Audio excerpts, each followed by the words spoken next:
we kind of just roll into these things anyways. There's no real like official start or stop sort of thing.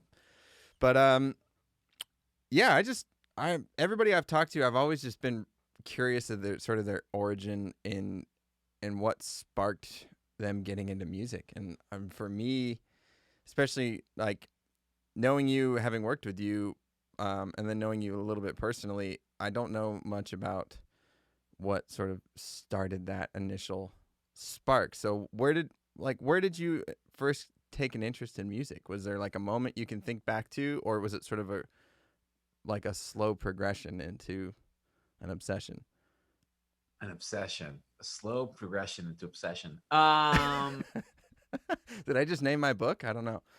See, that or your next metal album. Yeah, everyone. Progression, obsession. It's funny. So, it's funny. I'm the youngest of three, Mm-hmm. and my family's. My brother and sister are both about 10 years older than I am, so I'm like, it was a surprise.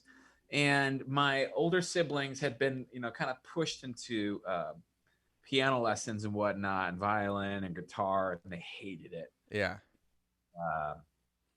And so my parents actually, when it came to me being so much later, they didn't push piano at all. They didn't push any instrumentation, period. Mm-hmm. So they just probably assumed that I was going to be just like my brother and sister. And so one time, my brother had this old guitar and I found it, and it was a Washburn acoustic. And I started playing along with Californication. Okay. After school every day. Yeah.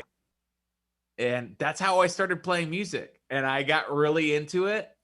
And I was never as good of a guitarist as my friends. Mm-hmm. I was always like I was the guy who, when they got the tab book out, we're all sitting around in the circle, playing Creed's My Own Prison. We're all sitting there and I'm playing, the rhythm guitarist who no one knows from Creed. That's me. Okay. And my buddy would be doing all the Mark Tremonti riffs. And, that's how I got started on playing. And I fell in love with it. I mean, literally, like, I used to be part of a youth group where my best friend at that time and I would just show up early and we bring our crate amps. Yes. And I had my Dean EVO electric with EMG pickups in it. So, shit. I mean, like, it's basically the Dimebag Darrell signature, if you're a fan of Pantera at all. Very much so, yes. And so that's how I just started doing that. And we would just play through like Ride the Lightning, and we would play through Sandman, and like, I was super into everything you imagined you'd hear at Guitar Center. I was the guy playing that shit. Yeah, we all were. I'll tell you what, I don't know if it's true that we all were, but I mean, like, because I know some kids who were definitely doing some cooler stuff. At least, like, okay, what's this like? Cooler is subjective, because like one kid might have taken the Dave Matthews route. Yeah, they might be sitting around playing Satellite, and that wasn't me. No. But, like, I'd be over like, oh yeah, like, like, and another Creed riff? Was that another Creed riff? That was. Bro, I mean, I'm not kidding. I used to sit in the back seat of my parents' car with my Walkman on and just blasting Human Clay, and Weathered, and I was so big into it. And so was I. That was. It was just, I don't know. I mean, but then I had that pivotal moment where I switched from like, I was there and then I went to Audio Slave. Okay. Yeah.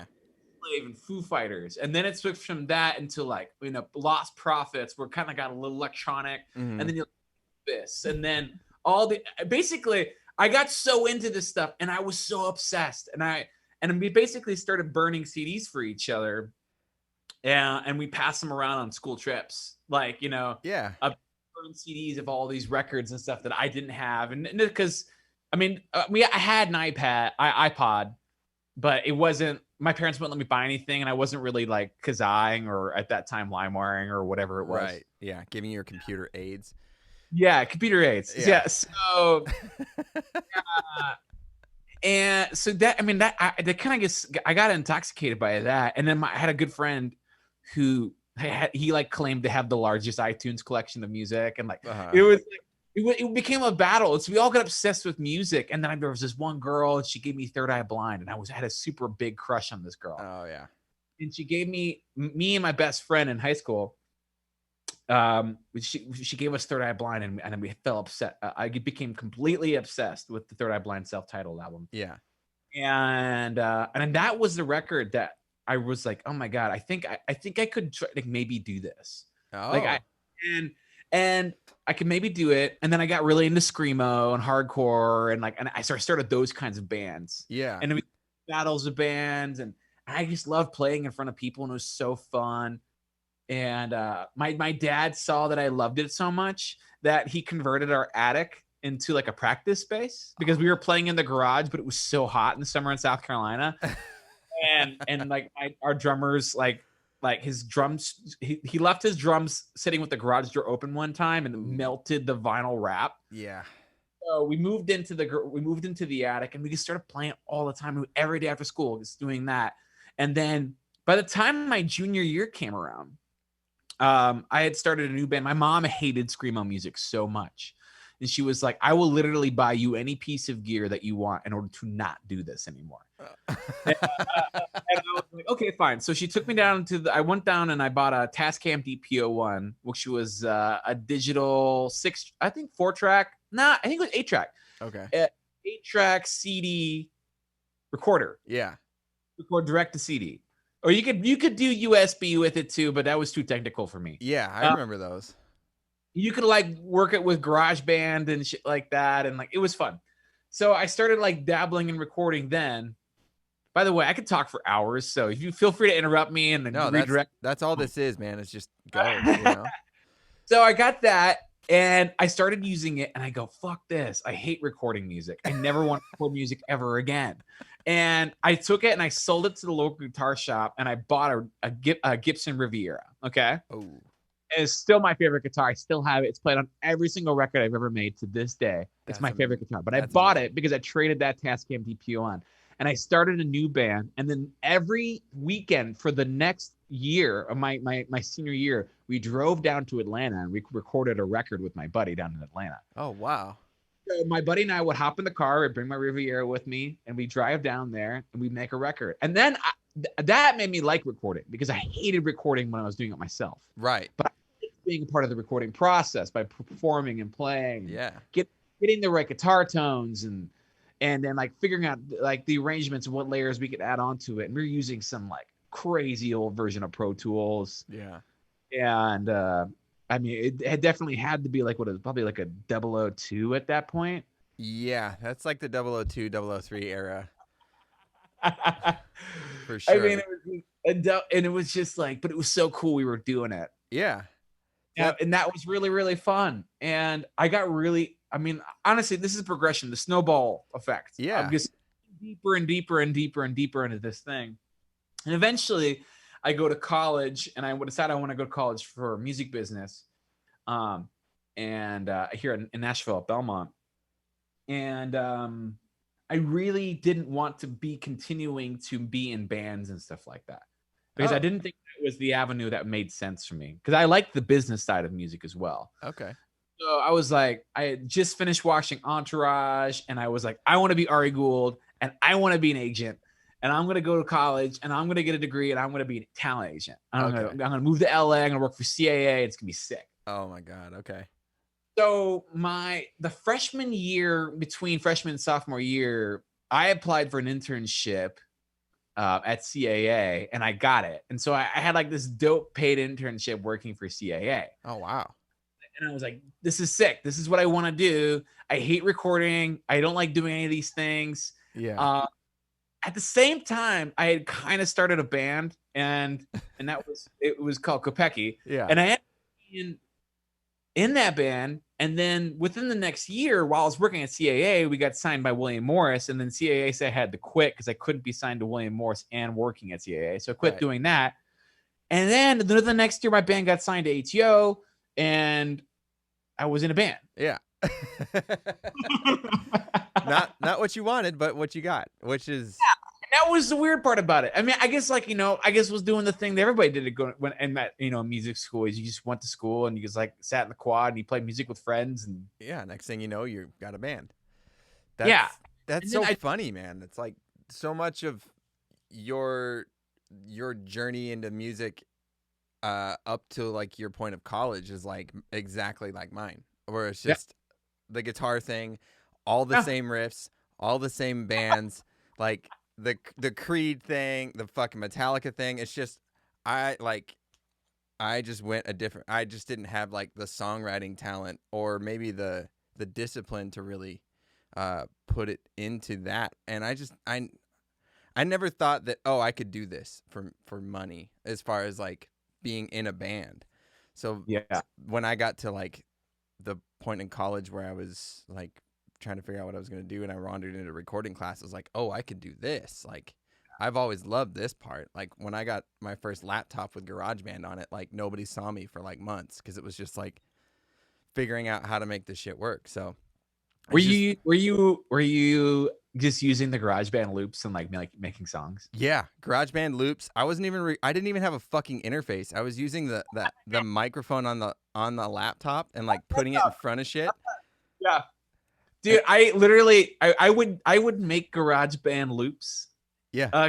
With the loops. I would make songs out of the GarageBand loops and then I would sell them to my friends at school. That's hilarious. No, I'd be like, I've been making music. I'd be like, look at this. I was like, this is like the precursor to the Splice. Like, Oh man, you should have seen my first like interface was comical. I found my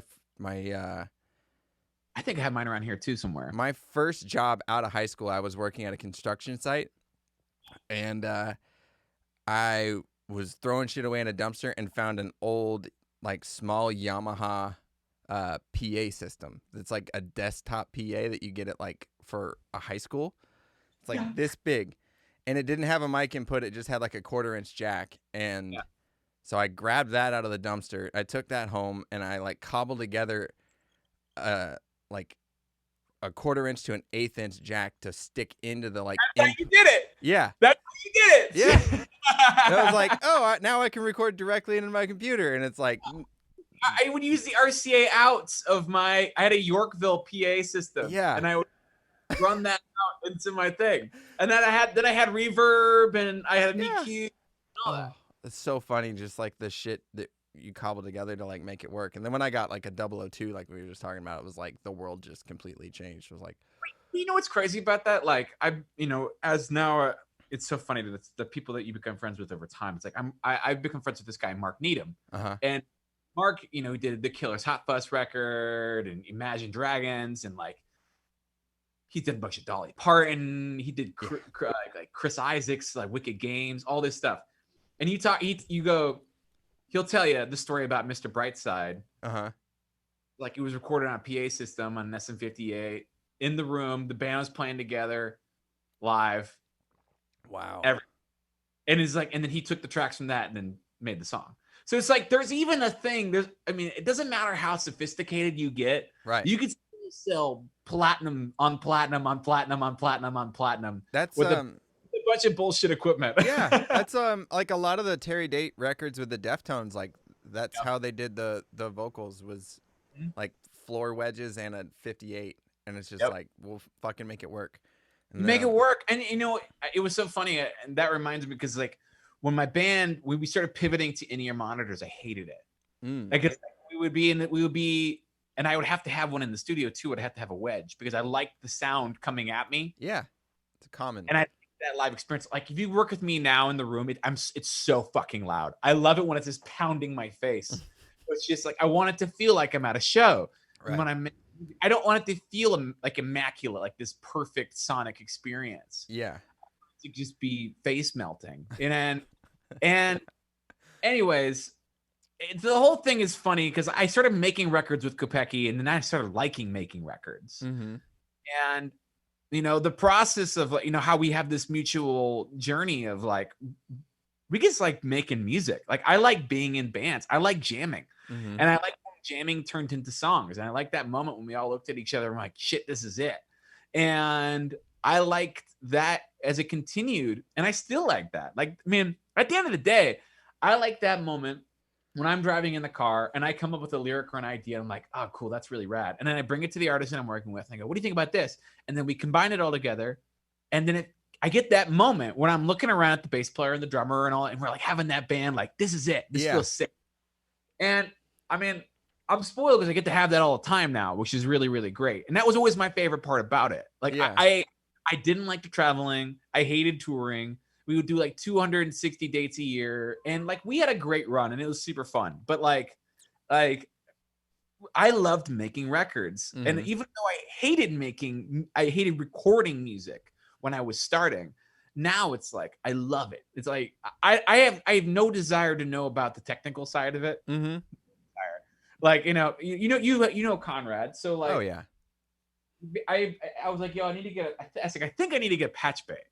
And he was like, okay, cool. Well, he gave me one of his patch bays and he's like, you need to buy all this D-sub cabling. Yeah. And so I bought all this cabling and it's still sitting in a box in the closet because I have no idea how to set it up. So I'm like looking at it and I'm like, couldn't I just like plug in a guitar pedal and like, couldn't that just be enough? I mean, it could. Yeah. That's what makes you though. I mean, so many people, like, you don't have to get into the techie stuff if what you're doing is effective and a part of what makes people come to you, and a part of what makes people hire you is exactly that. And I actually had a conversation with Conrad like last week or something where we were talking about like, what someone hires you for is for you. Like, it's not for like, it was sort of an instance of like, they didn't hire you for something like super pristine. They hired you because you follow your heart and you follow the thread through. Vibe. You want that. Exactly. Because the gear, they go to Sound Emporium. Right. You would go to the room that you want the gear. Yes. But if you want the experience, you hire the person. Mm-hmm. And I totally agree with you on that. And I think that honestly, all that experience growing up, jamming in the room with people, all the experience of being in that band for 8 years, the experience of wanting to be an agent and then kind of having that pulled away and you do something else, it's fundamentally like this designed me as a writer producer within the room. Mm-hmm. And I could not be more grateful for that, because I think there was never a path that made complete sense to get me where I am today. And I look, mm-hmm. I've become friends with people who, they started this instantly. They went to college and they instantly started writing and producing, Mm-hmm. Like I didn't start doing this till I was 26, 27. So I was late to the game. Whereas like there's an 18-year-old somewhere with a laptop making Drake hits, Sure. It's a different world. It is. But I would never trade that experience that I got. In fact, you touched on a really like interesting and important point of that is like you being in bands from high school and then, wanting this other journey and then sort of falling into a band and then doing the Kopecky thing, like that taught you how to work within a band dynamic and how to interact with musicians in a way that like you are a part of the band, which a lot of producers don't have that. There's a fair number of producers that come from the tech side of like, they're a fantastic engineer that, have a good knowledge of music and can bridge the two. But there's a growing number now of musicians turned producers that, I mean, those are the guys that are doing the real compelling work. And that's also, I feel like it just gives you an advantage in dealing with bands and dealing with the personalities in bands because you've had to do it yourself. I mean, and I've had this moment lately where these realizations of all the mistakes that I made interpersonally while being in a band. Oh. That I treated, and the way that I treated my ideas and the way I treated others' ideas. Mm. And And one of the most important things that happened to me was a couple years ago. About I was in Miami. I was at a writing camp, Mm-hmm. and I was working with a songwriter, and he pulled me aside, and he was like, I saw you in the room today when we were listening to everyone's songs, and you didn't seem to enjoy it." And I was like, "What do you mean?" He was just like, you only cared about your songs. You only cared about what you did. You didn't care about what everyone did." Mm-hmm. And I think that was I think it's something that we all struggle with, honestly, as creatives, because it's our art. It's our form of expression. Mm-hmm. And one of the things I did in the band was, I definitely focused on my creativity above others. Mm. And I think that that's it's important at times when you're a young creative who wants to explore themselves and have the confidence to actually do it, because it's not easy to do this level of creativity. To have that reckless confidence and believing in yourself is super important, because you need it to kind of get to that level. Yeah. There's a point, and it comes with both maturity, and it comes with experience, and it comes with someone pulling you aside and telling you to your face that you're messing up. Yeah. You realize that, okay, you're doing that. That's great. It's great that you have the motivation. It's great that you have the will. It's great that you have the passion. But now, quick reminder is that that creativity that you're making it's not yours. Like, everyone has access to that. Right. It's like everyone has access to a guitar. Everyone has access to the same 12 notes in a chromatic scale. Mm-hmm. Everyone has access to lyrics and language and words. And, I think that moment of realizing I'm not the only one who makes cool shit. Like, the moment of realizing it's like, I don't know everything. And that's okay. That's a great thing. It's a beautiful thing. Yeah. The moment that you realize that collaboration is a huge part of this process. Right. That looking to your left and your right at the bass player and the drummer and going, you know what, we're one voice right now. I don't know. Like, I think that's a tough thing to learn. But when you do learn it, it also changes the way that you create, and it changes the way that you write and the way that you produce. Yeah. Because as a producer, even though I am an artist in my own right, it's never about me. I am here to help capture the moment and help write great songs and bring out the best voice. Yes. But I do want people to hear me in the songs. I do, because I think that part of me is like, I want to express myself. That's why I am creative. I want to express myself. Right. But if my job is not to express myself greater or louder than the artist that I'm working on. Exactly. Nothing changed my perspective on creativity and artistry and the pride that I have for my creativity, like helping support and lift up artists. Yeah. That's I mean, you're really fortunate that that whoever that writer was that kind of pulled you aside to like kind of make you aware of that, like did so in a way that wasn't like that conversation can go like one of two ways, right? That like you can take that in and like understand it and sort of sit with it, or you can get defensive and get shitty about it, which you didn't. But I think coming from an artist side, so it's like, like if you go from artist into producer in a supporting role, it's weird. It is, because you go from being like, I'm the center of attention, right, to I'm no longer a center of attention. You have to have that transition. And that's probably the hardest part about this job. And I know as an engineer, that's probably even the most difficult. I mean, engineers are like, I am here. If I fuck up, because it doesn't sound good. Right. Yeah. And we're all fucked. Like, So, but and if you're doing your job great, it's like nothing changes. It's seamless. If you're doing your job great, you don't exist in the room. Exactly. Like, you're just a piece of furniture. Yes, you're just a piece of furniture. A beautiful armoire, handmade, in French Quebec. Yeah. Just a beautiful piece. The thing that you touched on, something that I've come around to the realization in the last year that's made a big difference for me, that I've kind of always, I guess, instinctually known but never put words to, is that like a good producer and a good engineer, or just really a good team member and creativity is a guide. Like, your job is to not like you said, impart so much of yourself onto the project that it becomes yours, but you're there to help guide that person through the process to achieve what's up here, get what's in their head out into the world in its best form possible.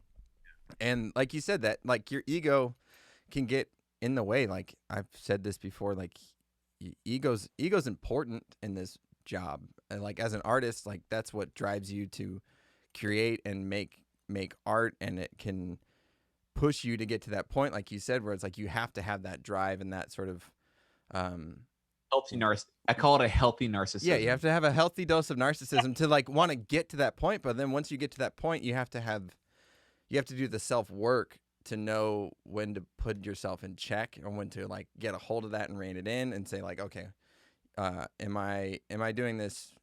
What am I doing this for? Or like, where am I? How can I remove myself from being a barrier of creativity, but also still impart myself onto this project? And it's a balancing act. It's very difficult to do, and it's different with every project. Yes, and like, because I just made one record where I technically am the executive producer of it, but in a weird way, I felt like I had very little control of a record. Okay. And I kind of was there to support and add to, and put touches on. And some songs I produced more than others, and some songs I barely did anything on. And my nature is like, I haven't done enough. I need to do more. I need to put my shit all over this thing, And then I sit back and I go, and I got one of the songs, and I started putting stuff on. I was like, why am I doing this? And you realize you're just like, it's like, am I just trying to raise my hand? Like is that the point? Because I think a great producer also knows like, this song's great. It's done. Yeah. Doesn't need anything. Yeah. And that's, Gabe of 5 years ago might not have come to that realization. No, because it's, also at the same time, I'm getting paid. And I'm sitting there and I'm going like, I need to be, I need to get, they need to get their money's worth out of me. But their money's worth, just like, I mean, you can have a great meal and pay $2 for it. And you could also have a great meal and pay $100 for it. It's just like, it doesn't matter the amount of money you spent on it. It matters the ability for someone to have the perspective to see it as great. Right. Yeah. That's what you're paying for, the person to know that this is good. Yeah. This is, and I'm improving this good, and that's not it. To get in the way. Yes, that's it. It's you're the lens to like focus that idea through, and it doesn't matter if it was made on a shitty PA system, right, for Mr. Brightside, and it doesn't matter if it was made on a 2000 channel SSL console, right? No, and it doesn't. Like there's great songs that are, like you said, made on the PA. I think somebody was telling me, it's a Pearl Jam. It's one of Pearl Jam's biggest ones. Shit. I mean, Bon Iver made Forever Emma Ago in a cabin by himself in the woods. Yeah, I mean, you don't need much if the song is right, the vibe is right, the intent is right. That's all that really matters. Right. That's the thing that I've been harping on during this podcast, is especially like young engineers. I'll get messages on Instagram of people like, what do you use for this? Or what about this? And so many people get obsessed with the gear and all the cool shit, which is important, but it's not the most important thing. It's the most important thing is catching the vibe, the creativity, the like allowing for the moment to happen and not get in the way of it. And, like a big studio with a ton of gear can get in the way. I mean, like, what do you choose? Right. Start. Exactly. What's wrong? What's right? And the answer is, I don't know. Yeah. So, and my goal in providing people with instruments is to give them options. But at the same time, it's like, I just wrote a song for an artist. So as a producer, I write by myself as well. I write for artists. I write with artists, and I produce songs. And I just did a song where I wrote the song by myself. I produced a song and I sent it to the artist and they cut it. Okay. And when I wrote that song, so many songs that I had done, I had started with X instrument. And this time I was like, you know what? I'm not going to use any instruments, and I'm just going to use kick and clap, and I'm going to use my vocals to kind of build a chord. And I did that. And that, what to me was a change in perspective. I needed a change in perspective in order to create. Just like someone wants to try one bass guitar, they want to try another bass guitar. A different perspective ultimately can change the route of a song. And as a producer, your goal is to help, like we said, that we're just here to facilitate. We're here to navigate. We're here to help push people in the right direction. Right. As a songwriter, it's the same thing. I mean, I'm here to facilitate and push. Maybe in my mind, it may be like, because I'll sit here and I'll write a song and I'll have a guitar in my hand and I'll be playing it and I'll stop playing it and I'll just record it and I'll just sing it down and play it. And then I go, I have no idea. I don't know what to do. I don't know what to say. I got no lyrics, nothing's coming out. I pick up the guitar again and I just start playing and I start singing again and the lyrics come out. It's like just a scene change can ultimately bring more and more out of you. So I feel like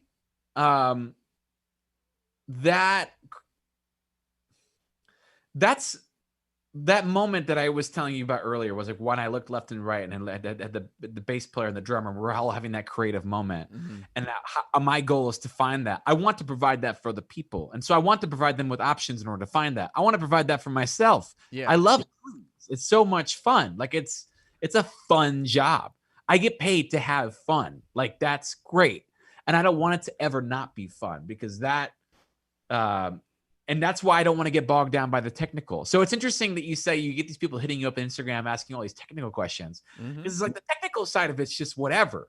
I mean, it's all about where do you get inspired by? Yeah.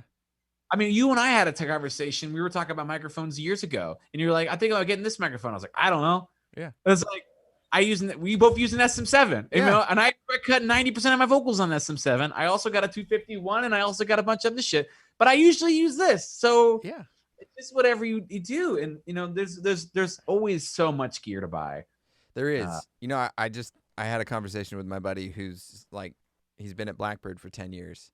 And we were talking about sort of the paralysis that happens going to Blackbird because you have access to every fucking microphone you can think of and every piece of outboard gear and everything. And then, you know, a young band and young engineer will go in there and they'll just plug up everything and not get anything cut. They'll be there for a week and get like a fifth of what they needed to get done because they spent so much time fucking around with this other stuff instead of just, you know, we talked about just do you. You know, if you like Coles on the overheads, let's fucking start with Coles on the overheads. Don't go, let's put up 6 251s on the whole kit and like let's just go fucking batshit because you're gonna get lost and it's gonna sound like shit because you don't know what those mics sound like to begin with and you don't know what you're doing. Like you do you and like get out of the way.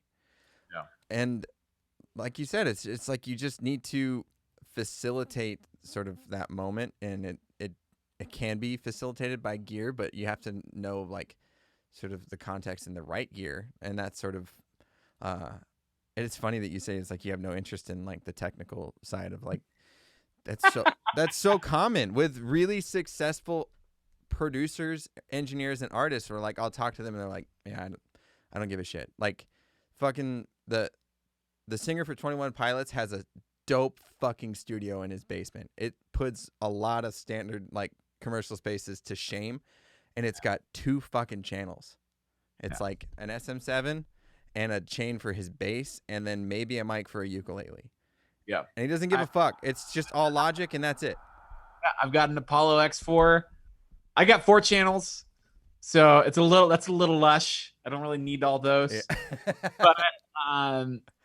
but it you know it's true though. You can. I mean, I also don't want to be patching shit all day. Yeah.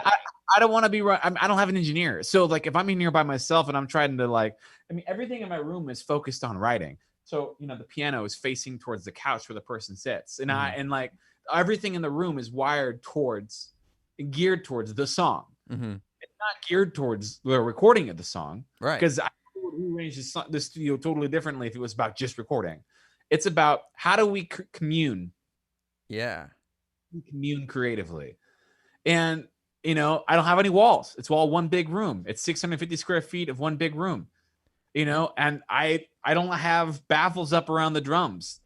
I don't have, I mean, I have a booth, but it's just an amp room essentially. I guess put amps in there so it's not screaming loud, but it just works. And like half the time I record drums like on an iPhone. Like I just did one of the songs I just got back from a mix. I'm working on this Nash record. Lars Stolfars is mixing it, and great mixer. I had a guy in here tuning my drums, okay, and he was playing while I had headphones on and I was kind of working on the song, and I was like, dude, play it again. And he just played it again, and I ran over there with my iPhone, and I just recorded it and airdropped it to my computer. I put a little transient designer on it. Yeah. That was amazing. That's what it is. You caught a vibe. You caught a moment. Vibe. Yeah. I mean, I'm not, it was just there. I mean, if I had spent time setting up microphones and whatever, I might have lost the moment because he just played the groove and I'm just like, let's go, let's do it. Yeah. And I think that's the difference. Like as a songwriter, I'm always about hitting record as fast as I possibly can so that I can remember the lyric and the melody. I have like the memory of, I just can't remember anything. Yeah. So I have to record it immediately, whether it's just singing into the phone or whatever. Yeah. I don't lose that because it'll be gone forever. And so I guess I have to function that way. I don't have the luxury of waiting until everything's wired up. And I'm sure that, there's probably a much more efficient way to do it, but I'm not technically minded. Right. So my mind would have to shift into some mathematical gear that's out of the creative zone. Right. And I would lose that moment. Well, it's your space too. Like, like you've got it set up that how to get something to tape real quick. If you want to get that piano to tape, you're like, oh yeah, here we go. Bum. Like for me to just walk into your space and like, okay, let's do this. It might take me a second to be like, I don't know how this is fucking set up. Yeah. It doesn't matter. So that it works for you. And it works. And it's so funny is like you literally just touched on what got me into recording was my memory is dog shit. Like I've had the memory of a goldfish forever. Like I've been a space cadet. Like I had the memory of a pothead before I was a pothead. Like it just, that's what got me into recording was like, I would write something on guitar and be like, what the fuck was that? I just forgot it already. Yep. So I got like a cassette, like a karaoke machine that had a cassette recorder. And that's how I like first started recording. That's cool. But it's, that's so funny. It's like, it doesn't really matter. It does matter, but it doesn't. Like the. Well, it matters that you got it down. Yeah. That's it. As long as you get it decent. I mean, it can't be completely fucked, but recording it real quickly, like I had this kid here for 5 days and I was just like a butterfly net. Like I felt like the kid was just shitting out ideas. He would walk around with the SM7 in his hand like this. And he would just be like, hey, give me a new track. And you record a vocal melody. And then he would go play tambourine. And then he'd do claps. And then you go hit a mic stand. And then you go hit a snare drum. Yeah. And at the end of the session, when he leaves that night, I had 75 separate tracks, okay, of just like sounds. Wow. Next morning, I get in, I arrange it into an entire song because I have all these things to work with. Mm-hmm. I have all these sounds. And if I really needed to re-record it, I re-record it before we got in anyways. And I guess we're just like, okay, cool. I'm just going to do like a more isolated clap, or I'm just going to do a more isolated tambourine. Mm-hmm. But I got the moment and I know what I'm doing now. I have the blueprint. I have the framework. Yeah. Like less guesswork. I know this sounds good. I know it feels good. And not only that, I know he loves it. Right. So I'm just trying to make it feel really, really good. Yeah. And and that turns into like the next morning I ship it to him on his way to the studio and he's fucking jazzed because it sounds amazing. And he's like, what happened? And I'm like, I guess you literally shit everything out. And now I guess made it into a 2-minute and 45-second song. And we're good. Yeah. It was all there. That's crazy. That's amazing though. People keep thinking also that they need to keep doing stuff. I talk to mixers all the time and it's just like, there's just so many layers. There's so many layers on top of things. And my goal is to eliminate as many layers as I possibly can and find those right instruments that do all the talking for you. Right. trying to fill in space because who needs 5 sub basses that do a slightly different thing? Nobody. I mean, It's half like, the time as a mixer, I mute a ton of shit. Like, and you know what? And half the time, actually, not even half the time. 99.99% of the time, the general audience will never know the difference. nope. And a lot of times, even the artist doesn't know. Like, if you muted a bunch of shit that like was in the way, they're like, "Wow, what happened?" Like, nothing. Sounds good, right? Yeah. Well, don't worry about it because it's it's I've dealt with bands before who they go, I want to. We should get this record, send this off the mix, and we should. Blah blah blah did the Black Keys record. mm-hmm. I want it to be like that, and then I'm like, well, how many tracks did the Black Keys send? And he's like 12, and I'm like, how many tracks are on this song? 120, and you're like, there's a big discrepancy here. Like, I mean, there is fucking difference. I mean, because every part of that 12 track is intentional. Right. Whereas 120 tracks is kind of cover up things you don't like with other things. Mm-hmm. I mean, listen, I understand that sometimes you need to paint over the canvas multiple times in order to get the right color palette. Yeah. I know people who've done that, like who they paint and then they do another layer, another layer, another layer, and then there's like 20 layers on it. And if you had a scrape brush, you'd be able to dig down beneath. But like at the end of the day, that doesn't work in every situation. No. Sometimes you get a blank piece of paper with a couple pencil lines on it, and it's a work of art. It's just that's and there's a time and place for the big production stuff, but there's also something to be said of a song that has no fat. Dude, people who go like they want a big arena rock, they want a big arena rock, U2 sounding record. You're like, cool. So you want a drummer, you want a bass, you want one guitar that's maybe mic'd in 2 separate spots, and you want a vocal. Mm-hmm. You just named off 12 tracks. Right. That's what you want. And they're like, well, that's not about what needs to sound bigger. I was like, well, then make those 12 tracks really good. Make them slam because they have to. Or just leave it up to the imagination. Because half the time you go back and you listen to Streets Have No Names, or you listen to Coldplay Scientist, or you go and you listen to a Muse record, or you go and you listen to Metallica, or any of these records. You listen to them, and in your head, these things sound massive. That they're pounding and they're beating the fuck out of you. Mm-hmm. And you listen to it, it's like, oh, it's not that big. It just fits together right. It fits together really, really nice, and then it makes you want to turn it up. Yeah.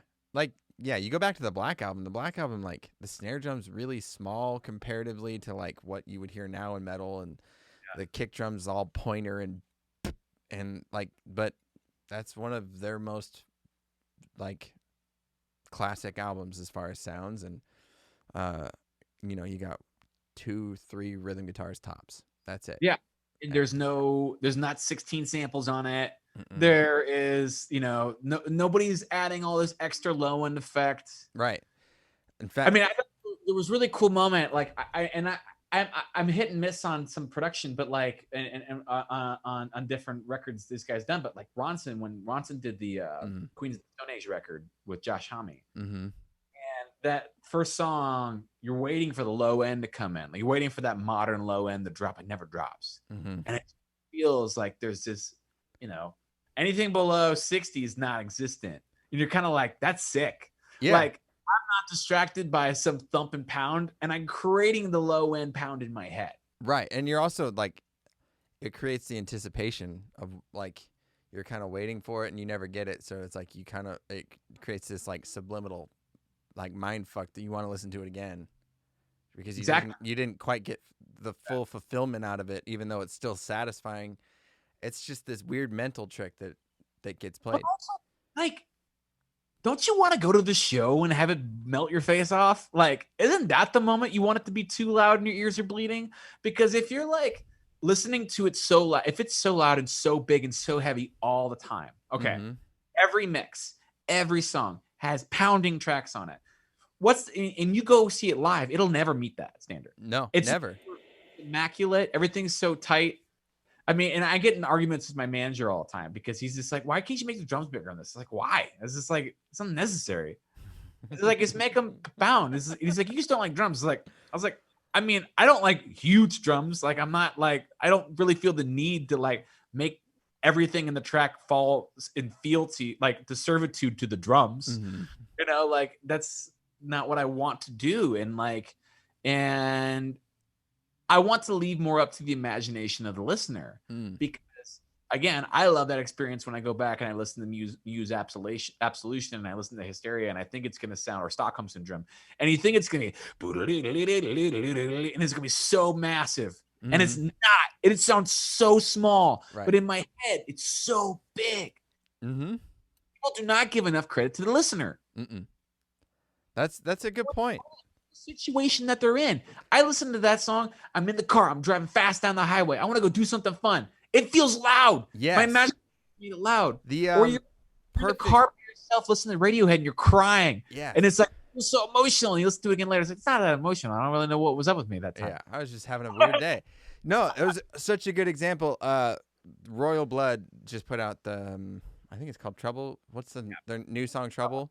Yeah. Like, I caught that on the freeway driving to work one day and like had it just cranked on the radio, and it was like the most slamming fucking mix I've like heard in a long time. It was like, this song fucks.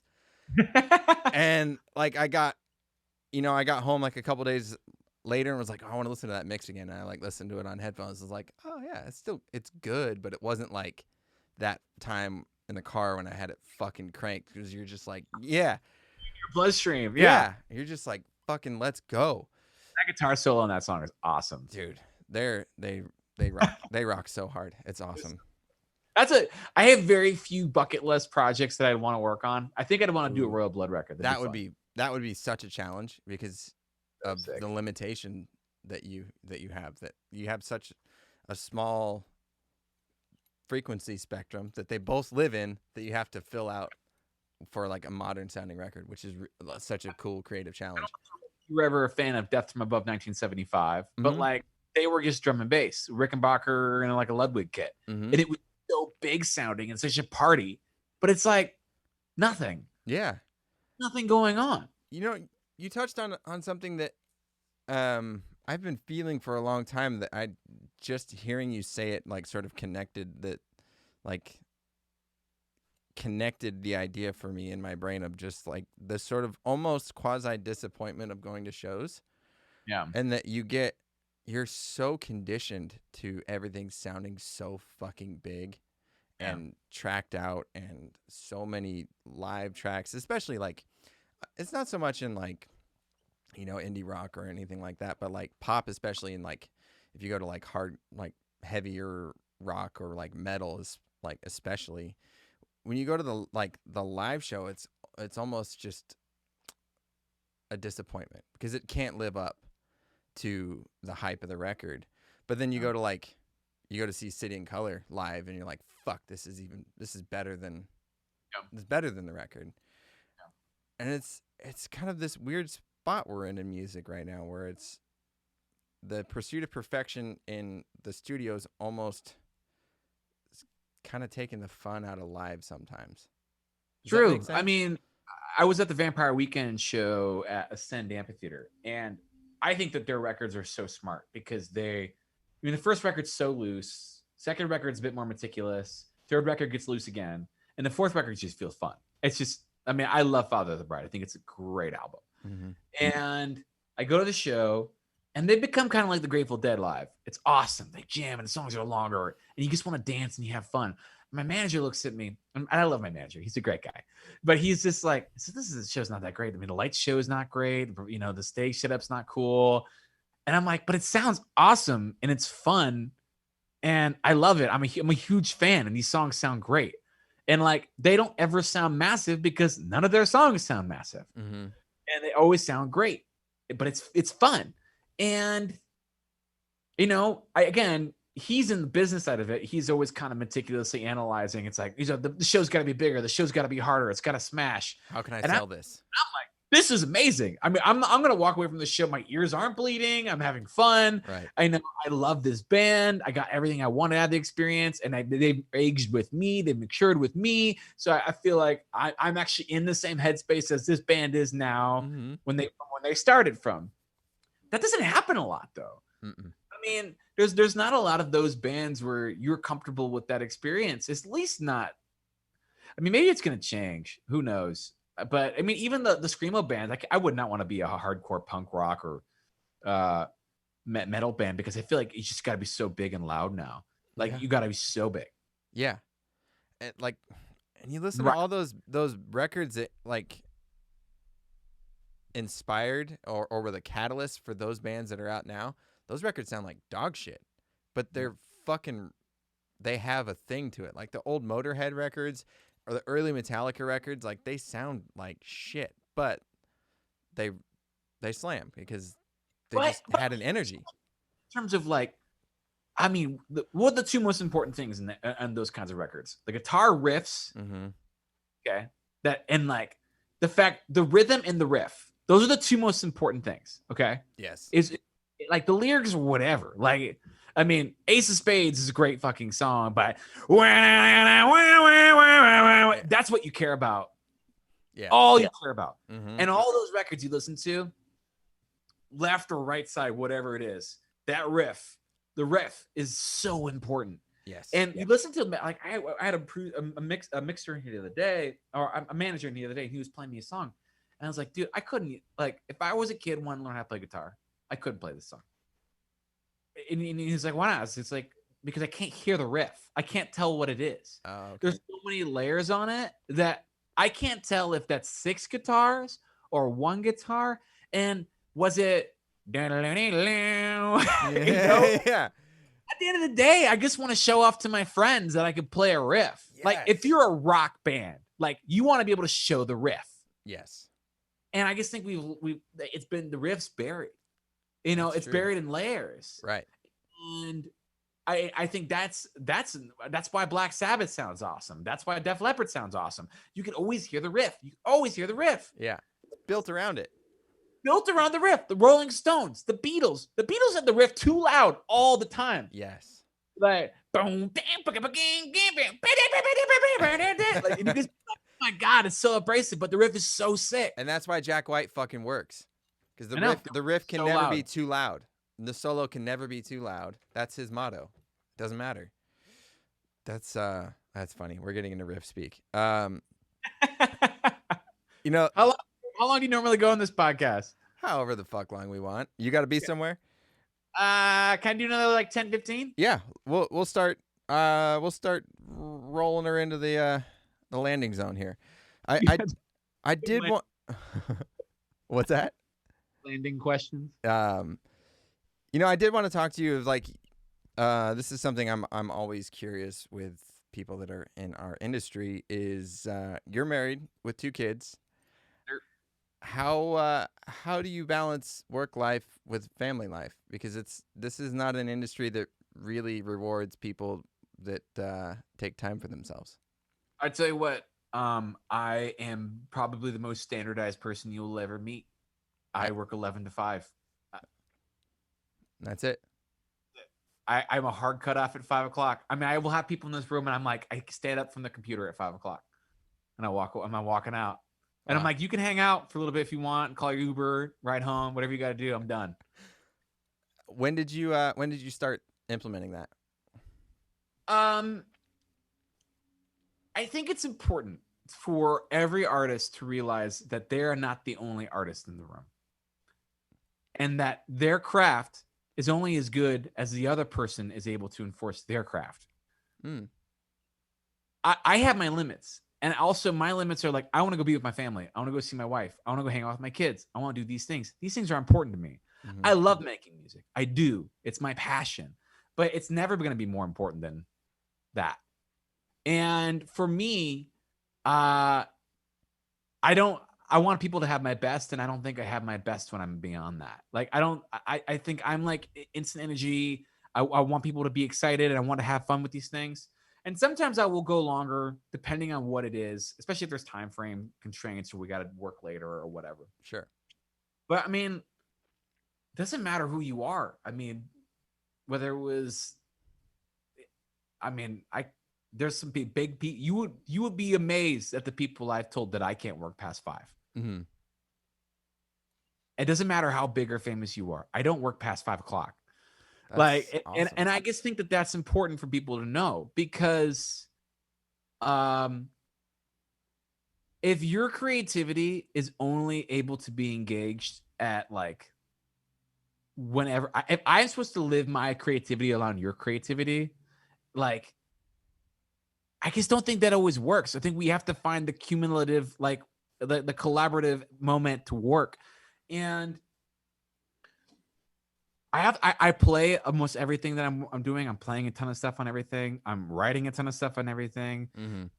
I get exhausted. I just get worn out, and I want people to have my best. But Yeah. that's how I do it. I mean, the hardest part actually is just shutting off with emails and text messages and all that kind of stuff. Yeah. Because people keep talking to you, and like, some people don't send me mix notes till like 2:00 in the morning. So I'm like, I'm not going to do this. Yeah. Right. I mean, I got hit up by a super big producer like 2 weeks ago, and he needed something, and I said, I cannot get this to you for 4 days. And I was like, if you need it, I was like, but I'm here. I'm taking care of my wife. She just had surgery. I'm sorry. It's just not as important to me. Mm-hmm. And he was like, I totally understand. Yeah. And he was like, if you set parameters and boundaries, Yeah. people will respect those boundaries. And honestly, the people who don't respect them, I don't want to work with. There you go. Because what's the limit? I mean, I worked with people where it took me 9 months to make an album, and at the end of it, I can't even really be close friends with them because they pushed my boundaries and they held things over me. And you don't want that. That's not fun. And I need to set my own boundaries up in order to protect myself, because I am a creative. I am an artist. And that's why we're working together. If that person wants to go have their own time and do it, they can do it then. Yeah.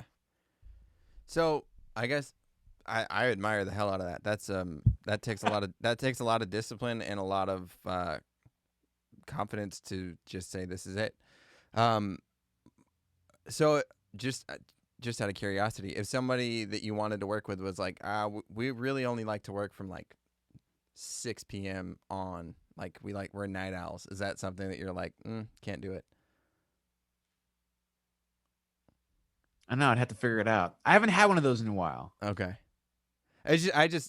I'm curious because I talked to somebody on the podcast, and it's like they are not into making records during the day, and it's like they're up till like 2 or 3 at night, or 2 or 3 in the morning, like that's their creative peak. So I'm like, to me that sounds exhausting. I can't really hang with that. I was made sure that I could shift my schedule to fit, like if my 11 to 5 was in that point 4 to 2. It just has to be within, like, I guess I have a limit on my own, like, mental attention span. Yeah. Oh yeah. I can't stare at a computer for that long. I can't mull over the same lyric for that long. Like I'm not like waiting for the levee to break and then all of a sudden the magic creativity just falls in. Yeah. I'm just gonna sleep on it, wake up tomorrow, have a cup of coffee, and I'll probably crack it in 10 minutes. Yeah. All right. I like that. That's a really healthy answer that more of us need to take. It's not always the method, It's just like, I guess I don't want trying to fuck everything into submission. You know what I mean? Get on there. Yeah. I love doing what I do. I as soon as it becomes toxic, it's not as fun, and I don't really want to do it. Yeah. No, that's good. I like it. I want to move to some rapid fire questions though, since you got a hard out soon. Okay. So a couple rapid fire questions here. Do you have a favorite bad action movie of the 80s or 90s variety? Yeah, The Rocketeer. Ooh. Good one. I loved that movie growing up. Yeah, that's a good one. One piece of gear that you could not live without, or you wouldn't want to make a record without. I love that Riviera, and I love my Reverend semi-hollow body bass. Nice. And those are my things I bring with me no matter where I go around the world. There you go. I mean, I almost always travel with this bass everywhere. Really? Yeah, I will only, like, if I go to LA, I bring that bass. If I go to France, I bring that bass. That's it. Interesting. That's the tambourine bass, I assume. Yeah, it's tambourine bass. Dream car. Oh, I don't really like cars that much, but I kind of want a I kind of want a Tesla SUV because I want an electric car. Those I are have a BMW so X1 sick. right now, but I kind of wish we had gone down the electric route. Okay. I want to have a completely solar powered studio within the next 3 years. So like, I want to be as much of a green environment creatively over here as I possibly can. Okay. That stuff is really important to me. Let me know how the solo conversion stuff goes, because I don't know much about it, but that sounds it would be really sick. My buddy that I just talked to, he lives in Nashville. He's working on a mobile studio that he's putting in. The control room is in the back of a military ambulance that he will. That's rad. Yeah. So he's gonna have like solar power, and there's like a generator on the truck that he can run the whole studio off of the truck itself, so he can make music anywhere. That's sick. Yeah, it's gonna be super sick. What's your favorite go-to studio meal? I love Vietnamese food. What's your favorite Vietnamese spot in Nashville? Louise is right down the street, so I love a good tofu banh mi. I'm a vegetarian, so like I like tofu banh mi, edamame dumplings. Have you been to King Gang? Oh, where's that? West Side. I'll check it out. I'm gonna send you a link. You gotta go. I also love ramen. I'm a huge ramen fan. Okay. What's your preference? Call, text, or FaceTime? Text. All right. I mean, if we're okay, I love calling people and talking on the phone. I really, truly do. I'm more likely to get back to you if you call me. Okay. If you text me, I'm more likely to get back to you than if you emailed me. There's a hierarchy here. A hierarchy. Yeah. Okay. It's the Maslow hierarchy of needs for communication. The only thing I don't like about texting is texting. It kind of shatters my 11 to 5 rule. Yeah, it can. If it, I mean, do you make a distinction between personal text and business text after 5, or it's just no text after 5? Because I'm even if I've worked with an artist for the day, they might not send me notes till later that night. You know. Yeah. I had an artist who didn't text me back till Christmas morning at 2 a.m. in the morning with Nick's notes. What are you doing? What are you expecting here? Like, I will like ignore that out of principle for like a week at least. Be like, no. Okay, so bring it into the end here. This podcast I'm calling One More for Safety, because that's, if you've been in the studio, let's do one more for safety. My one more for safety question here is okay. I've been liking this one lately. So, what do you want your headstone to read? Like my tombstone? You abided by the vibe. It's on my t-shirt. Ah, there you go. T-shirt that says abide by the vibe. Abide by the vibe. I like it. He did. He loved hard, fucked hard, by the vibe. All right. I like it. Well, look, man, I'm really glad that you took time out of your busy schedule to chat with me. Thanks for giving me to do this. I really appreciate it. Yeah, man. It's good to see you. Good to like talk to you for an extended period of time. Like, I feel like every time we've got to like talk, it's just like quick in and out sort of thing. So, I mean, that's the annoying part about these things. It's like, let's catch up real quick. Also, while you're at it, can you do these mix notes for me? Yeah, right. Real quick, can you? Yeah. But yeah, man. A guy hit me up yesterday as a mixer, and he just moved out of New York and he's living in Jersey, and he showed me a picture of his place. I'm like, that's awesome. He's like, you gotta come hang out. And I was like, yeah, we could like drink wine and do mix notes. Yeah, right. That's what it always turns into. Gotta make a little work in there. Yeah, why not? It's that we love our jobs so much. Yeah, it is. I think that. And I think going back to the time frame thing is that I love my job so much that I have to control myself. That's a good point. I'm the same. I will work too much and I will burn myself out and I will be exhausted and I will not be giving the world my best. I will not be giving the artist in the room my best. I will not be giving my family my best. I will not be giving my team my best. I just want to give them my best. Yeah. And if I'm burning on both ends and not having any self-control, it's not going to happen. Well, let's end it there. I want to be doing this for the rest of my life, not when like fried and no one wants to work with me at 40. Yeah, because you're burnt out and bitter. Burnt out and bitter. You know? I'm not bitter. I'm fucking loving life. Loving Life's it. It's sweet right now. All right, man. I'll let you get going. I really appreciate it. Anything you want to plug? You want to, you guys just released a new song, "Stress Me Out." yeah, with Mr. Gabriel. Yeah, my artist project. I'm excited about that. Man, I got a really nice big summer coming out. I got a bunch of songs I'm really pumped about, and Awesome. and no, I mean, just there's a lot of good music out there right now, and there's just love on the other art, man. Be just as pumped about yours as you are about other people's. There you go. All right, man. Well, All right, it's good to see you. I'll talk to you soon. Tell everybody we said hey. later, gang. See you.